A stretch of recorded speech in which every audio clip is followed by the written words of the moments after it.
Hey, welcome to the show. Today we're going to talk about predicting the future. When is the dollar going to collapse? Are we going to have to live in the metaverse? And all sorts of other questions related to the financial reset that appears to be coming. Hey, Molly here. I want to apologize first. I've been MIA for a while. Usually been pretty good about making sure that I check in with all of you and do videos at least once, twice a week. And I've been MIA for a bit. I've been, to be honest, been in a bit of a whirlwind. I've had a whole lot of fun, exciting things going on, and it's been distracting me from making some videos. So my apologies. And that's kind of what I wanted to talk a little bit about today. How, definitely a creature of habit. I like routines. And one thing that happens when you are like that is we kind of get sucked into this need for certainty and predictability. I make a show where we talk about financial predictions and what's going to happen in the future. And what was kind of fun about this past week is that it was full of what we call uncertainty. So, if you ever studied any of Tony Robbins' stuff, he has a set of human needs that are different than the chase human needs that I've talked about on here. These are sort of needs we have from like the world, from life, from just even ourselves. And two of those are complementary or opposite almost. One is the need for certainty to know what's going to happen and to have reliability in our life to know that certain things that you depend on and count on, that those things will be there. This is sort of the need for security, safety, routine, that type of thing. But then the opposite side of that coin is sometimes he calls it variety, but it's really uncertainty and how it is nice to not know everything that's going to happen. And if you knew your entire life, like if you handed me a book and said, here is a list of every single thing that is going to happen to you between now and the end of your life, it would be kind of cool to read it, but then it would ruin the magic of all of those things happening. And that was kind of one of the lessons I learned this week. I learned quite a few cool things. First of all, it was my birthday, which was fun. And I did a fun thing on my birthday that was totally unexpected.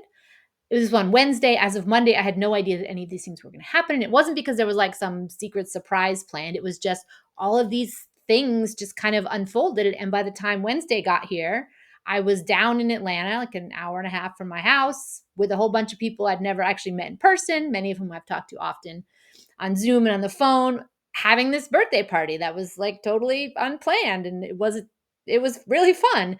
And what was really cool about it, one of the things that was cool about it was the uncertainty that almost made it feel like this sort of magical event that I manifested out of nowhere. And it reminded me, as I was thinking about some stuff for videos, as like I kind of get sucked into this prediction world, especially when we're talking about the future of money and talking about when is this great reset going to happen? Is the dollar going to collapse? And all these kind of questions around what is expected. I realize I get trapped in this desire and this need for certainty. And even if I knew it all, it kind of,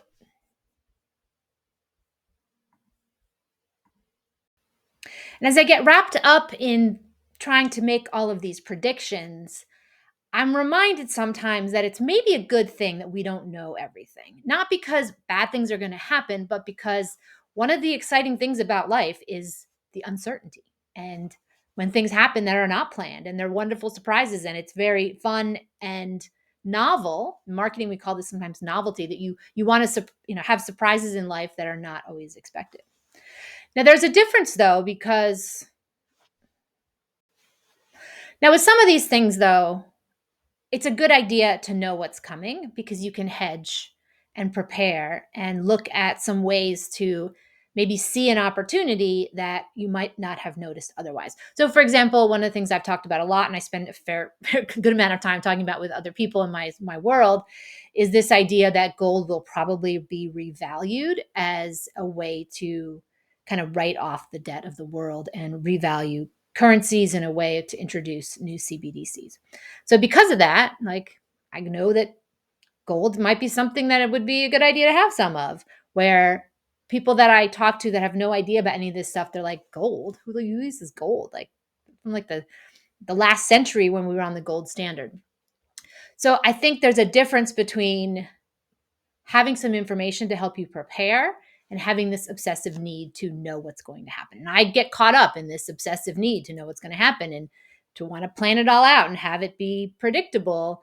And I was grateful to be reminded this week about how awesome things are when they're not planned and not predicted and not expected in some cases. Uh,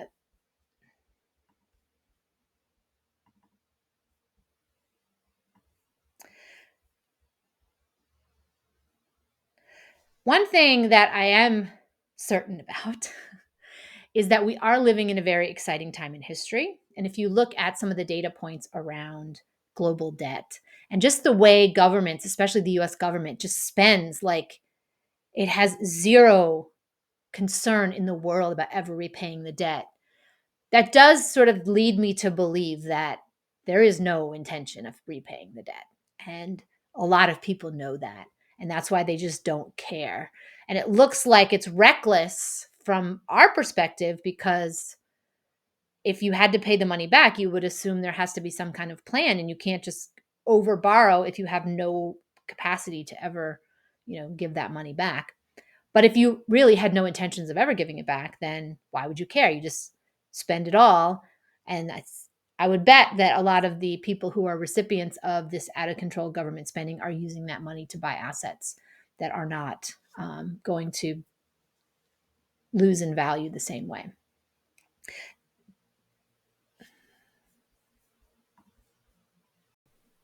If you've studied anything about the history of money, Creature from Jekyll Island is a good book if you've not done that. One of my favorites. I know it's a little controversial. Not everyone thinks that that book is necessarily true, but I found it to be very well researched. And one recurring theme throughout that book is the role of the banking system and essentially the people throughout history who have had the power to print money. It's a very, very powerful power. It is something that can give you unlimited access to resources because if you can print as much money as you would ever want, there's nothing that is beyond your grasp. And we've seen in history also that currencies tend to reign for about 80 to 100 years, and the dollar is approaching its end. The debt around the globe is unsustainable. Central banks have been buying gold at record numbers. There's a lot of data points to indicate that something big is coming. And so it's clear to me that being prepared for this change is a wise move. But the thing that I have to balance, and I know that some of you who've sort of messaged me or alluded in the comments, is there's this difference between kind of stressing about it. There's sort of three things you could do. You could stress about it and have this almost manic need to know what's going to happen. When is it going to happen? What's the price of XRP going to be? Like all these sort of things that sometimes manifest as stress, like this need to have some kind of predictability. Then there is this sort of other side where a lot of people not really probably watching this show are in complete denial about any of these things happening. They just think everything they see on the news is correct and that, the government will take care of things because they love us and want to protect us. And then there's the third option that I'm working on being better at, which is this idea of detachment, that I can observe all of these things happening. I can even like analyze them and come up with scenarios and even assign probabilities to scenarios, but I'm not emotionally attached to any of these. And this is the idea of detachment, that I can be involved in something, I can be interested in something, I can pay close attention, but I'm not emotionally sucked into the roller coaster. I've worked on this for a while. When you learn sales, which I learned several years ago, I didn't have a whole career in sales, but I went through some pretty intense sales training like 2018, 2019. And one of the key things you learn in sales is that you have to emotionally detach from the sale. Like if you show up on a sales call and you are desperate for that sale and you have in the back of your mind think terrible things are going to happen if I don't close this sale, you're never going to be successful because this neediness, you see this in other areas of life too, but like neediness is never going to hook you up with the results that you want. So you learn how to be detached from the outcome. And so, I'm going to go into the sales call. I'm going to ask all the questions that I think I need to ask. And if this person says yes, great. If not, whatever. Like I'm detached from the outcome. And the way I actually ended up coming to terms with that, because it didn't seem that easy to me. Like it sounded like makes sense logically, but when I was on the sales call, I still like, and if I liked the person and wanted them to be my client or whatever, I'd get excited and I would feel this like neediness, like, oh, I really want this to work out. And sometimes the more that like took hold of me, I totally screwed up the sales call. So anyway, my strategy that I came up with was I just decided that the minute I got into a sales call, if this person was like meant to be my client, it was going to work out. If they weren't meant to be my client, they weren't. And nothing I was going to say or do on the call was going to screw it up because it was sort of this like predestined idea. That could be totally made up, but it helped me not be attached. And it helped me get through this sales call kind of in a way indifferent to what actually happened because it was already decided. That helps me a lot with some of these other things, studying the future of money and where things are going, even this idea of the great reset. Am I going to own nothing and supposed to be happy about it? Do I have to go live in the metaverse? Sometimes there can be anxiety about when these things are going to happen and how badly they will be. And am I going to have some kind of terrible social credit score system that I'm not allowed to leave my house or buy gas or whatever? And I'm just at the point of like, well, I don't know what's going to happen. I'm looking at these scenarios. So if I can stack the deck in my favor, I will. But I'm kind of embracing the fact that there is this uncertainty. And no matter how much I've sort of feared things happening and have been convinced that if the worst thing happened, it would suck, for the most part, with a few exceptions, like they haven't been as nearly as big of a deal as I've worried. So when it comes to trying to predict the Great Reset and the collapse of the sort of financial system, my take on it now is, you know what? Let's just embrace the uncertainty. I know we are living in this exciting time where it's very clear it's almost a battle between good and evil. There's a spiritual component to this that can be uh, mesmerizing and distracting and engrossing. There's a lot of sort of powerful emotions that get sucked into this. And I had never growing up anticipated that I would even discuss the idea of a spiritual war, let alone participate in one or observe in one. So this is a very new idea for me, and it's exciting, but at the same time, totally uncharted, unprecedented waters.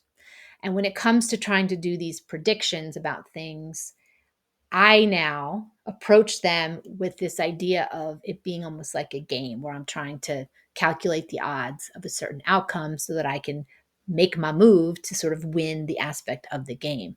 And that I don't see the stakes as being dire or severe. And that's intentional. It just helps me like not get wrapped up and stressed out and worried about things. And one way I sort of see this play out with some things that I've covered recently are these like XRP valuation models that are tied to the buyback. And the level of emotion people have about this perplexes me. My response is like, why do you really care that much? You are way too emotionally invested in this idea that was just a proposal. It was just a suggestion. Hey, why don't we see if the Fed wants to buy our tokens because they are participating in an organized crime cover up? That was really the extent of it. And the way that people have gotten so emotionally like engrossed in it. Like I've gotten like weird threat messages, and I've been warned if I don't stop talking about this stuff that my like, career is over, which I don't even know what that means. Like I don't know if someone on Twitter has that power, but good for them if they think they do. It just does remind me that we get emotionally wrapped up in things that, 5 years from now, if you were to look back on it and say, you know what, I sent someone's really mean messages on Twitter about financial models, you might want to rethink whether or not you're still going to have that level of passion years from now. And I'm just picking on that as an example because I kind of deal with that more often than many other people possibly. But the idea still is the same, that when you can become detached from these things, knowing that we're probably going to go through a very tumultuous change to the financial system, if you can roll with it as an adventure, knowing that no matter what you're probably going to be fine, then it kind of makes it more of an adventure where you can embrace the uncertainty and see the sort of fun part of these things, even though there might be some things that you would rather know in advance. So one of the many things I've learned from Chase Hughes, I'm grateful for his guidance and knowledge and teachings, is he has a whole course on confidence. And there's really I'm going to spoil it. There's really one idea that he teaches that has probably affected me more than anything else, especially when I've gone into situations where I don't know what's going to happen. I don't know anybody of these things, nobody, all these sort of unknown variables. That his mantra or lesson around confidence is very simple. It's just the decision that you make in advance that no matter what happens at this thing that you're nervous about, whatever, that you're going to be fine. That's really it. Because you think about it, if you go, let's say you go to I used to have to go to trade shows for work, and I hated doing it because I never knew anybody at these things, and I was supposed to go make small talk, and I never knew, not a big small talk person. I never knew what the small talk was supposed to be, so I'd get like stressed about it, and then I'm sure the small talk was very ineffective. And the thing was that at the end of the trade show, like I was fine. I used to have to go to trade shows for work and I didn't like doing it. I felt all this pressure that I had to like make all these amazing relationships with people who were going to buy something, and I wasn't even in sales. This was early on in my career. And what I've learned from this sort of lesson of Chase was that if I had just gone to these things almost not caring, knowing that no matter what happened at this thing that I was going to be fine, I might have actually been able to enjoy these types of events a little bit more. And this is really what the key is to going into situations with confidence, is just this decision that no matter what, I'm going to be fine, not worry about it. And that same thing I think applies to the Great Reset and any kind of collapse of the dollar. And you know, even if sucky things happen to you, you can make the decision that, you know what, I'm going to be fine. I'm going to figure it out. I'm going to come up with a new plan. This is why I'm a big believer in the most valuable thing investment you can make is in your own skills. So no matter what happened, if somebody took all your money away tomorrow and all these, you lost your job and you had to move, or like all these things happened, you lost your life savings, if you have skills, you can figure out a way to make more money. Like there's an abundant set of opportunities for the people who are truly skilled. So, and the people I know who are most fearful around like losing money, for example, I think they don't have that confidence in their own skills and their ability to make money if that was the situation. So, that is that's my parting words of wisdom. So I know this is a little bit different than my normal videos. It's been quite a whirlwind of a week for me, but I'll be back to doing normal prediction videos, coverage of economics and geopolitics soon. Have a good day.